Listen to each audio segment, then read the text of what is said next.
नमस्कार किसान भाइयों, स्वागत है आपका अपने चैनल किसान मित्र में। किसान भाइयों, अगर आप भी मिर्ची की खेती करते हैं और मिर्ची की खेती में फल फूल नहीं आ रहे हैं या फिर फल फूल आ गए हैं तो वो फूल से फल ना बन रहे हैं और फूल ड्रॉप हो रहे हैं, साथ ही फल फूल आने के समय पर कम आ रहे हैं, या हमारा जो मिर्ची का पौधा होता है वो सही से नहीं चल पा रहा है या फिर उसका प्रोडक्शन अच्छे से नहीं कर पा रहा है, वो जो ग्रोथ है नहीं कर रहा है, ऐसी समस्याओं से आप परेशान हैं तो किसान भाइयों ये वीडियो आपके लिए बहुत ही फ़ायदेमंद होने वाली है। इस वीडियो के माध्यम से मैं आपको बताने वाला हूं कि कौन सा हमें खाद डालना है, कौन सी हमें स्प्रे करनी है, साथ ही किस समय पर सिंचाई करनी है। इस समस्या का समाधान इस वीडियो में आपको आगे समाधान देखने को मिलेगा, जिससे कि आप अपनी मिर्ची की खेती बहुत ही अच्छे से अच्छा उत्पादन ले सकेंगे। तो किसान भाइयों बात करते हैं इस वीडियो के माध्यम से कि मिर्ची में फल फूल को कैसे बढ़ाया जाए और फूलों को गिरने से किस प्रकार से हम बचा सकें, और हमारे पौधे की जो टहनियाँ हैं वो भी अगर कम है या फिर ग्रोथ नहीं कर रहा है तो उसको भी ज़्यादा कैसे बढ़ाएं।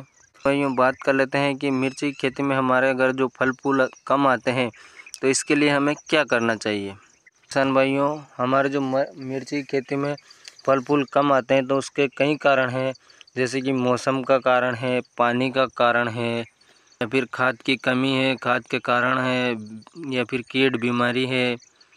किसान भाइयों सबसे पहले बात करें मौसम की, तो मौसम के लिए हमें मिर्ची खेती में गर्म तथा आर्द्र जलवायु की ज़रूरत पड़ती है।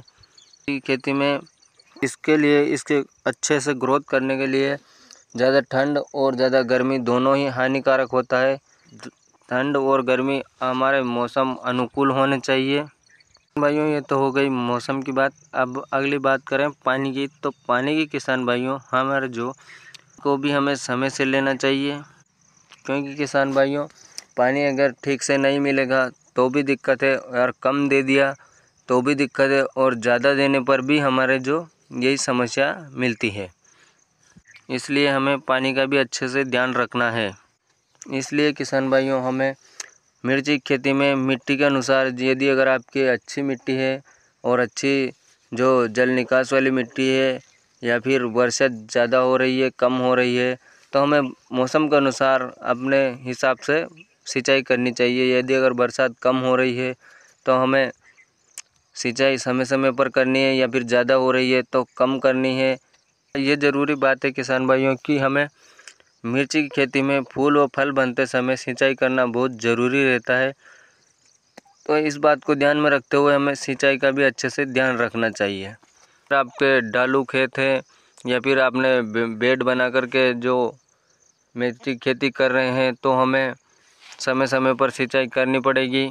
साथ ही किसान भाइयों अगर जो हमारे खेत में भराव की समस्या आती है, जैसे पानी भरा रहता है मिर्ची की खेती में, तो भी यह समस्या आम बात है, देखने को हमें ज़रूर मिलेगी। इसलिए भी हमें अच्छी ढलान वाली भूमि का चयन करना चाहिए।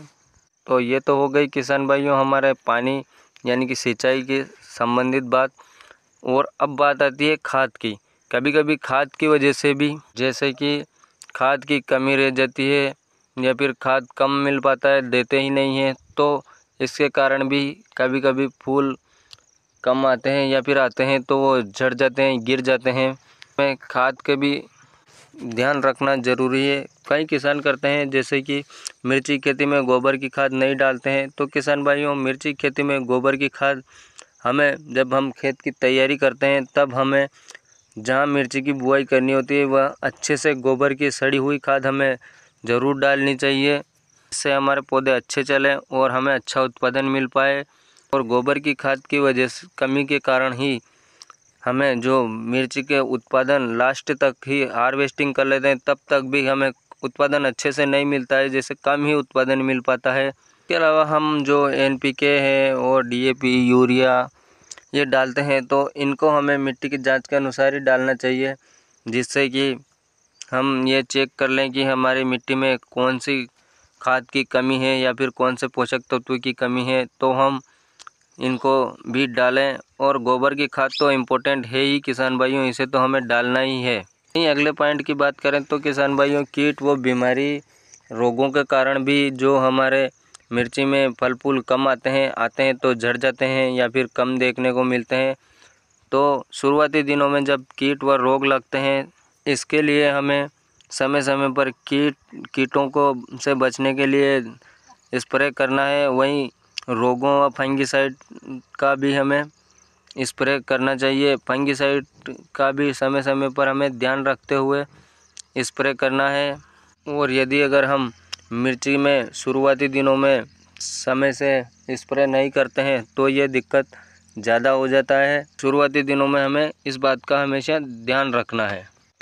यह सब सही से करने के बाद भी अगर किसान भाइयों आपके मिर्ची की खेती अच्छे से हमारे जो फल फूल मिर्ची में नहीं आ रहे हैं या फिर झड़ रहे हैं, तो इसके लिए हमें बाज़ार में जो कई कंपनियों की दवाइयाँ मिलती है, जैसे कि उस दवा का जो नेप्थोलिन एसिटिक NAA, उन सब दवाओं की बजाय हमें जो ये बहुत ही लाभदायक है किसान भाइयों। इसका हमने कई बार प्रयोग भी किया है। तो इससे हमारे जो फल फूल है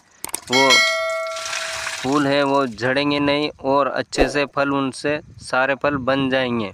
इसका काफ़ी बढ़िया और अच्छा रिजल्ट हमें देखने को मिला है। यदि अगर हम इस दवा का छिड़काव करते हैं तो ये समस्या हमें नहीं आएगी।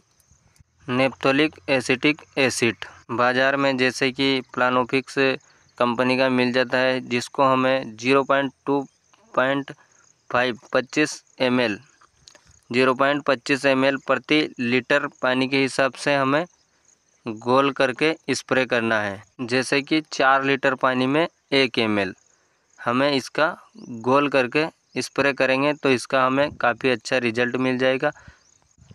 तो किसान भाइयों, ये थी हमारी जो बात की मिर्ची की खेती में किस प्रकार से फल फूल की संख्या को बढ़ाया जाए और कौन सी दवा के माध्यम से ये जो फल फूल बढ़ाए जाएं, और यदि अगर फूल ड्रॉप हो रहे हैं तो उन्हें कैसे रोका जाए और किन कारणों से जो ये समस्या हमें देखने को मिलती है, इसके बारे में जो संपूर्ण जानकारी हमने दी है। वीडियो अगर अच्छा लगा तो वीडियो को एक लाइक ज़रूर करें, और यदि अगर आपके कोई सवाल हैं तो कमेंट में ज़रूर बताएं किसान भाइयों। साथ ही एक प्यारा सा कमेंट ज़रूर करें, जय जवान जय किसान। तो किसान भाइयों, मिलते हैं अगले वीडियो में। तब तक के लिए चैनल को सब्सक्राइब ज़रूर कर लें ताकि आपको इसी प्रकार की नई वीडियो मिलती रहे। वीडियो को अंत तक देखने के लिए धन्यवाद।